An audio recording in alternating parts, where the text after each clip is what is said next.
Nah, sekarang kita baca riwayat wasiatnya Nabi Nuh kepada anaknya. Di sini disebutkan wasiat Nabi Nuh. Nabi SAW katakan, inna nabiyallah Nuh alaihi salam lamma hadarathul wafat qala li ibnihi, sesungguhnya Nabi Allah Nuh alaihi salam menjelang wafatnya, beliau berkata kepada anaknya, memberikan wasiat kepada anaknya, inni qas alaik alwasiyah, wahai anakku, aku ingin menyampaikan kepadamu wasiat, kata Nabi Nuh menjelang wafat. Amuruka bithnatain wa anhaka anithnatain, aku perintahkan dua hal dan aku larang dua hal. Ini isi dari wasiat Nabi Nuh. Yang pertama, amuruka bila ilaha illallah, aku perintahkan engkau senantiasa mengucapkan la ilaha illallah. Ini wasiat seluruh para nabi. Kata Nabi Muhammad SAW, afdalu qultu ana wa nabiyuna min qabli la ilaha illallah, sebaik-baiknya ucapan yang pernah saya ucapkan dan nabi-nabi sebelum saya, yaitu la ilaha illallah. Nabi Musa alaihissalam pernah berdoa, ya Rabbi allimni du'aan ad'u bihi, ya Allah, ajarkan kepadaku satu doa yang nanti aku gunakan berdoa dengan doa tersebut. Fa'auhallahu subhanahu wa ta'ala ila Musa, kemudian Allah wahyukan kepada Nabi Musa, Qul la ilaha illallah, bacalah la ilaha illallah. Nabi Musa berkata, ya Rabb, kullu ibadika yad'una biha, wahai Allah, seluruh hamba-hambamu berdoa membaca dengan la ilaha illallah. Kemudian Allah Ta'ala menjawab, wahai Musa, law wudi'at la ilaha illallah fi kiffah wa wudi'at samawat wal ard fi kiffah la rajahat kalimatu la ilallah. Wahai Nabi Musa, seandainya kalimat la ilaha illallah ditimbang di satu timbangan, kemudian timbangan yang lainnya ada langit dan bumi, maka sungguh kalimat la ilaha illallah itu lebih berat daripada 7 lapis langit dan bumi, kata Allah Subhanahu wa ta'ala. Ini kalimat disebutkan oleh para asfiya, kalau seorang ahli maksiat tapi dia muslim dan pernah mengucapkan la ilaha illallah, seandainya dibukakan dalam hatinya kalimat la ilaha illallah, maka akan bercahaya lebih terang dari matahari, sehingga orang mengira itu Tuhan. Itu la ilaha illallah yang ada di dalam hati orang fasik, orang yang melakukan dosa. Tapi Islam bisa terang cahayanya melebihi terangnya matahari. Bagaimana kalau kalimat itu berada dalam hati orang yang taat, orang yang taqwa? Sehingga ini wasiat yang disampaikan oleh Nabi Nuh, wahai anakku, baca la ilaha illallah, fa inna samawati sab'a wal ardina sab'a law wudi'at fi kaffah wa wudi'at la ilaha illallah fi kaffah rajahat bihinna. Seandainya ditimbang la ilaha illallah, ditimbang dengan 7 lapis langit dan bumi, maka sungguh timbangan la ilaha illallah lebih berat, kata Nabi Nuh alaihissalam. Kemudian beliau katakan juga, walau anna samawati sab'a wal ardina sab'a kunna halakah mubhamah fadammathunna la ilaha illallah. Dan seandainya langit dan bumi menyatu, kemudian ditimbang dengan timbangan, maka tetap la ilaha illallah lebih berat timbangannya dibanding langit dan bumi. Wa subhanallah wa bihamdihi fa inna biha silatu kulli syai' wa biha yurzaqul khalqu. Kemudian wasiat yang kedua, bacalah subhanallah wa bihamdihi. Kata Nabi kita Muhammad SAW, subhanallah tamla'ul mizan. Membaca subhanallah, kemudian subhanallah ini diterima oleh Allah, maka pahalanya bisa memenuhi langit dan bisa memenuhi dan memberatkan timbangan amal. Ada seorang wali namanya Syekh Umar Mihdar. Syekh Umar Mihdar namanya. Disebutkan dalam kitab Syarh Ainiyah. Beliau katakan, seandainya saya tahu, lau alimtu tasbihatan wahidah, saya punya zikir tasbih subhanallah satu saja, kalau saya tahu diterima oleh Allah, maka saya akan berikan makan satu kota Tharib. Manusianya, hewan-hewannya saya kasih makan, kalau saya tahu satu tasbih itu diterima oleh Allah. Nah, beda dengan salawat. Kalau salawat itu pasti diterima, tapi kalau zikir yang khusyuk, yang zikirnya khusyuk, baru Allah terima. Tapi kalau salawat yang tidak khusyuk, yang khusyuk tetap Allah terima. Itu bedanya amalan salawat kepada Nabi Muhammad SAW dengan zikir. Namun kalau zikir satu diterima, itu kata Nabi kita Muhammad SAW, tamla'ul mizan, sudah cukup memenuhi timbangan amal kebaikan. Sehingga dikatakan dalam hadis yang lain, kalimatani khafifatani 'alal lisani, thaqilatani ilal mizani, thaqilatani fil mizani, habibatani ila rahmani, subhanallah wa bihamdihi, subhanallahil azim. Dua kalimat, dua kata yang mudah diucapkan oleh lisan, namun memberatkan timbangan amal di hari kiamat. Dan dua kalimat tersebut dicintai oleh Allah Sang Maha Penyayang, yaitu kalimat subhanallah wa bihamdihi, subhanallahil azim. Zikir lainnya namanya al-baqiyatus sholihah. Kata subhanallah ada di zikir tersebut. Subhanallah walhamdulillah wala ilaha illallah wallahu akbar.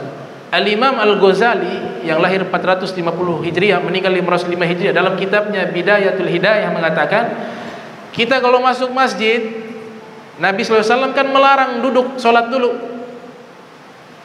Kata Nabi, fala yajlis hatta yusalli rak'atain. Idza dakhala ahadukumul masjida fala yajlis hatta yusalli rak'atain.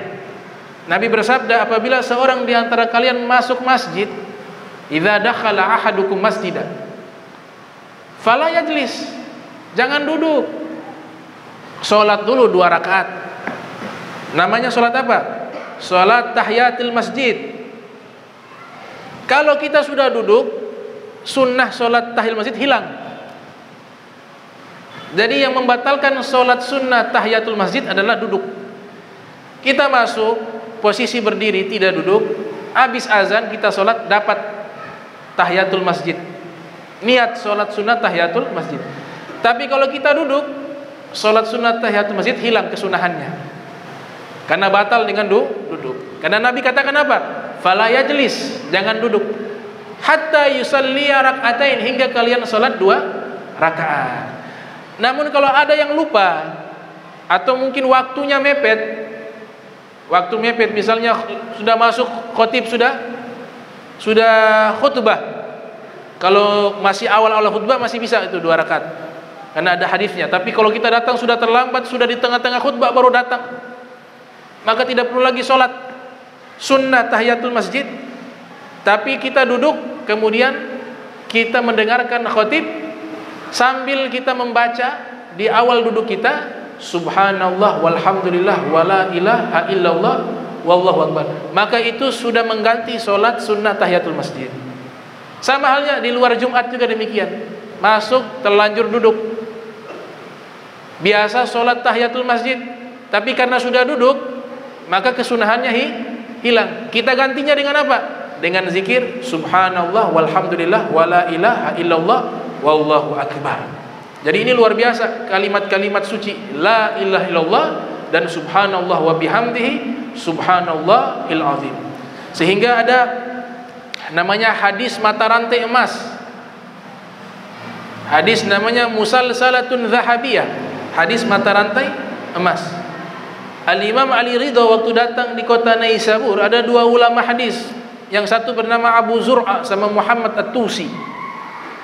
Disambut 200.000 orang. Kemudian sebelum Al-Imam Ali Ridha datang, mereka sudah membawa lembaran kertas dengan tinta. Disampaikan, wahai Imam Ali Ridha, tolong sampaikan hadis yang kau dapat dari ayahmu dan bersambung sampai kepada Nabi Muhammad SAW. Maka disampaikan oleh Imam Ali Ridha, ini hadis saya dapat dari ayah saya, Musa Al-Kadzib. Musa Al-Kadin dapat dari ayahnya yaitu Al-Imam Ja'far Shadiq, dapat dari ayahnya Muhammad Al-Bagir, dapat dari ayahnya yaitu Ali Zainal Abidin, dapat dari ayahnya Sayyidina Husain. Sayyidina Husain dapat dari ayahnya Imam Ali bin Abi Thalib, dapat dari Nabi Muhammad.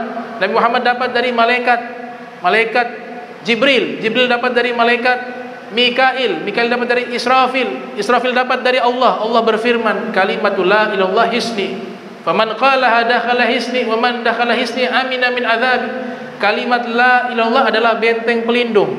Siapa yang membacanya, dia sudah masuk di benteng pelindung Allah dan dia aman dari azabku. Itu dikatakan oleh pengarang kitab hadis tersebut. Itu menyebutkan lau quri'a hadzal isnad ala majnun la afaqa min jununihi. Bukan isi hadisnya. Orang-orang yang meriwayatkan hadis tersebut kalau dibacakan di hadapan orang gila waras. Karena nama-nama periwayat yang ada tadi Ahlul Bait Nabi, kemudian para aulia, para wali. Maka ucapan ini didengar oleh seseorang yang hadir. Dia pulang ke rumah, dia ambil lembaran kertas tersebut. Ada saudaranya gila, dia dudukkan, kemudian dia baca hadis tersebut mulai dari sanadnya. Yang gila tadi jadi waras, sembuh gilanya. Tapi bacanya dengan yakin.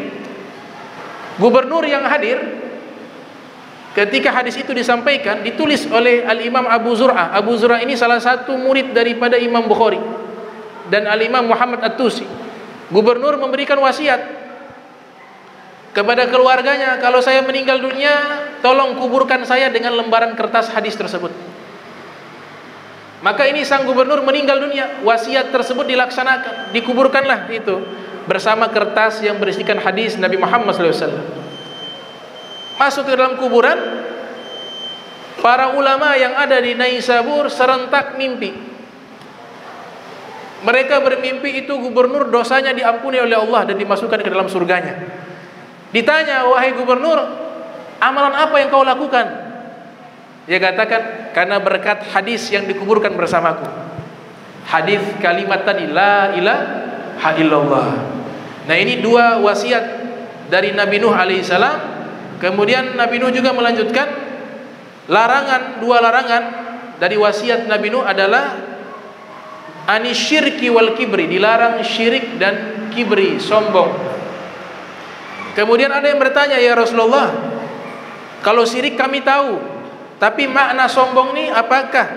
Kami punya sendal bagus, tali sendalnya bagus, apakah itu sombong? Kata Nabi, bukan. Apakah di antara kami punya pakaian bagus, pakaian yang indah, apakah itu termasuk sombong? Kata Nabi, bukan. Apakah kami punya banyak kawan dan duduk bersama kami, apakah itu namanya sombong? Nabi katakan bukan. Kemudian Nabi katakan sombong itu dua sifat. Yang pertama, safahul haq wa ghamtun nas, menolak kebenaran dan meremehkan manusia. Jadi ciri orang sombong juga disampaikan kebenaran, dia menolak kebenaran tersebut. Itu kata Nabi Muhammad adalah kesombongan. Wa ghamtun nas, menganggap remeh orang lain. Di pandangan matanya itu maksiat mata, salah satunya bukan hanya melihat sesuatu yang haram, melihat aurat, itu dosa maksiat mata. Tapi ada juga dosa maksiat mata memandang remeh orang lain, itu dosa maksiat mata. Ihtikarun nas, namanya ihtikarun nas, meremehkan orang lain ketika dia melihat. Jadi dia melihat dengan pandangan meremehkan, itu sudah masuk maksiat mata. Nah, ini wasiat Nabi Nuh alaihissalam. Nah, insyaallah kita akan lanjutkan pembahasan tentang Nabi Nuh yang sudah sampai akhir ini. Setelahnya kita akan bahas tentang kisah Nabi Hud alaihi salam. Bismillahirrahmanirrahim. Alhamdulillahirabbil alamin. Allahumma shalli wa sallim ala sayyidina Muhammadin wa ala sayyidina Muhammad. Allahumma jam'ana hadza jam'an marhuma wa tafarraqna min ba'di tafarruqa ma'suma wa la tajal minna wa la minna syaqi wal mahruma.